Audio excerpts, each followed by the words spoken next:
ആരാ മോണ്ടിസോറി, എന്താ മോണ്ടിസോറി? ഈ മോണ്ടിസോറി എന്ന് പറഞ്ഞാല് ഒരു ലേഡിയുടെ പേരാണ്. മറിയ മോണ്ടിസോറി എന്നാണ് അവരുടെ പേര്.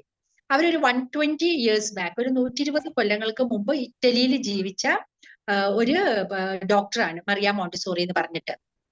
പിന്നെ ആക്ച്വലി അവര് ഒരു 120 ഇയേഴ്സ് മുമ്പ്, നിങ്ങൾക്കൊക്കെ വീട്ടിൽ കുട്ടികൾ ഉണ്ടാവും അല്ലെ, ചെറിയ കുട്ടികളൊക്കെ ഉള്ളവരുണ്ടാവും, ഒരു 10 വയസ്സിന് താഴെയുള്ള കുട്ടികളൊക്കെ ഉള്ളവരുണ്ടാവും. അപ്പൊ അവരൊക്കെ നിങ്ങൾ രാവിലെ സ്കൂളിൽ വിടുമ്പോ എന്താ ചെയ്യുക? രാവിലെ ആദ്യം നിങ്ങൾ ഒരു 6 o'clock എണീക്കുന്നു, പിന്നെ അവരെ വിളിച്ചുണർത്തുന്നു, പിന്നെ അവരെ ബാത്റൂമിൽ കൊണ്ടുപോകുന്നു, ബ്രഷ് ചെയ്യിപ്പിക്കുന്നു, അപ്പത്തേക്ക് കുട്ടികൾ കരയുന്നു അല്ലെ. പിന്നെ വന്ന് ഇരുന്നിട്ട് അവരെ ഫുഡ് കൊടുക്കാൻ നിർബന്ധിക്കുന്നു, പാല് കുടിക്കില്ല, ഫുഡ് കഴിക്കില്ല അല്ലെ. എസ്പെഷ്യലി ഒരു 5 വയസ്സ് 6 വയസ്സ് 2ാം ക്ലാസ്സിന് താഴെയുള്ള കുട്ടികൾ അങ്ങനെയാണല്ലോ. പിന്നെ നിങ്ങൾ നിർബന്ധിച്ച് ഫുഡ് കൊടുക്കുന്നു, പിന്നെ യൂണിഫോം ഇടിപ്പിക്കുന്നു, ഷൂസ് ഇടിപ്പിക്കുന്നു, മുടി കെട്ടി കൊടുക്കുന്നു. എല്ലാം കഴിഞ്ഞിട്ട് കുട്ടികളെ സ്കൂളിലേക്ക് സ്കൂൾ ബസ്സിലോ വാനിലോ ജീപ്പിലോ കയറ്റി കഴിഞ്ഞാല് നിങ്ങൾക്ക് എന്താ വീട്ടിൽ ഒരു സമാധാനം അല്ലെ, ഒരു എന്താ മഴ കഴിഞ്ഞ് നിന്ന മാതിരിയുള്ള ഒരു സമാധാനം അല്ലെ വീട്ടിലുണ്ടാവുക? അത്രയും, കാരണം എന്താ വെച്ചാൽ അത്രയും നിങ്ങൾ സ്ട്രഗിൾ ചെയ്തിട്ടാണ് ഒരു കുട്ടീനെ സ്കൂളിലേക്ക് സെൻഡ് ചെയ്യുന്നത്. അപ്പൊ ഇതേമാതിരി ഒരു 120 ഇയേഴ്സ് ബാക്ക് മറിയ മോണ്ടിസോറി, നമുക്ക് മറിയാണ്ടി എന്ന് വേണമെങ്കിൽ വിളിക്കാം, അവരിവിടെ നിന്നും ജീവിച്ച ലേഡിയല്ല, ഇറ്റലിയിൽ ജീവിച്ചത്, ഇറ്റലിക്കാരത്തിയാണ് മറിയ മോണ്ടിസോറി, നമ്മുടെ സോണിയാഗാന്ധിയുടെ നാട്ടുകാരത്തിയാണ്. അവരെ നാട്ടില് അവരുടെ വീട്ടിൽ ചുറ്റുവട്ടത്തുള്ള കുട്ടികളൊക്കെ ഒന്ന് വാച്ച് ചെയ്യായിരുന്നു, 10 ഇയേഴ്സിന് താഴെയുള്ള കുട്ടികളെ. അപ്പൊ ആ കാലത്ത് അവിടെ എങ്ങനെയായിരുന്നു? കുട്ടികൾ രാവിലെ എണീക്കുന്നു, പാരന്റ്സ് ഭയങ്കര ബുദ്ധിമുട്ടിക്കുന്നു, കുട്ടികൾക്ക് ഒന്നും ചെയ്യാൻ അറിയില്ല.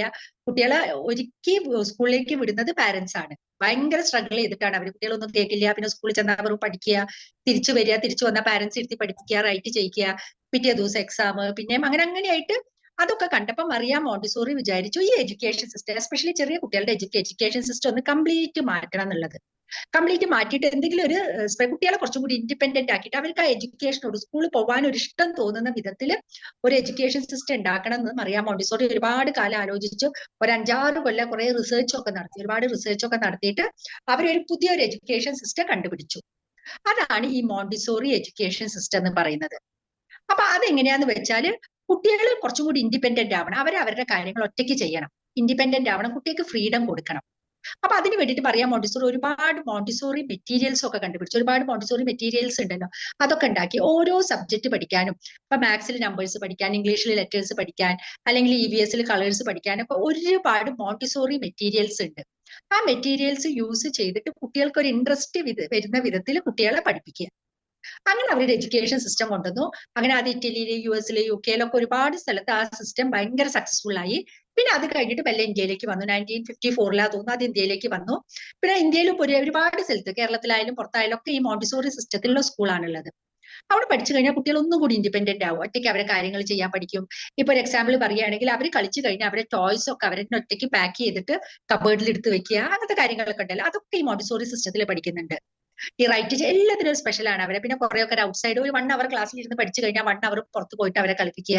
ഇങ്ങനെയുള്ള ഒരുപാട് ആക്ടിവിറ്റീസ് കൂടിയാണ് ഈ മോണ്ടിസോറി സിസ്റ്റം. അല്ലെ വെറും ഈ pen and pencil writing exam ബോർഡിൽ നോക്കി കോപ്പി ചെയ്യലും അല്ലാതെ ഒരുപാട് ആക്ടിവിറ്റീസ്, ഒരുപാട് മോണ്ടിസോറി മെറ്റീരിയൽസ് ഉണ്ട്. അത് യൂസ് ചെയ്തിട്ടാണ് കുട്ടികൾ പിന്നെ പഠിക്കുന്നതും ആക്ടിവിറ്റി ചെയ്യുന്നതും.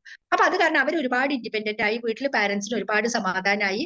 അതാണ് ഈ മോണ്ടിസോറി സിസ്റ്റം, മോണ്ടിസോറി എഡ്യൂക്കേഷൻ എന്ന് പറയുന്നത്. അപ്പൊ അതിന് ബേസ് ചെയ്തിട്ടതാണ് MTTTC DMTTC മോണ്ടിസോറി രീതിയിൽ എങ്ങനെയാണ് കുട്ടികളെ പഠിപ്പിക്കുക. അപ്പൊ നമ്മുടെ നാട്ടിൽ ഇപ്പൊ NEP നാഷണൽ എഡ്യൂക്കേഷൻ പോളിസി എന്നിട്ട് ഒരു പുതിയ റൂള് ഗവൺമെന്റ് കൊണ്ടുവന്നിട്ടുണ്ട്. അതെങ്ങനെയാന്ന് വെച്ചാൽ എല്ലാ സ്കൂളിലും ഒരു 2-3 വയസ്സ് മുതൽ കുട്ടികൾക്ക് ഒരു പ്ലേ സ്കൂൾ വേണം, ഒരു LKG വേണം, UKG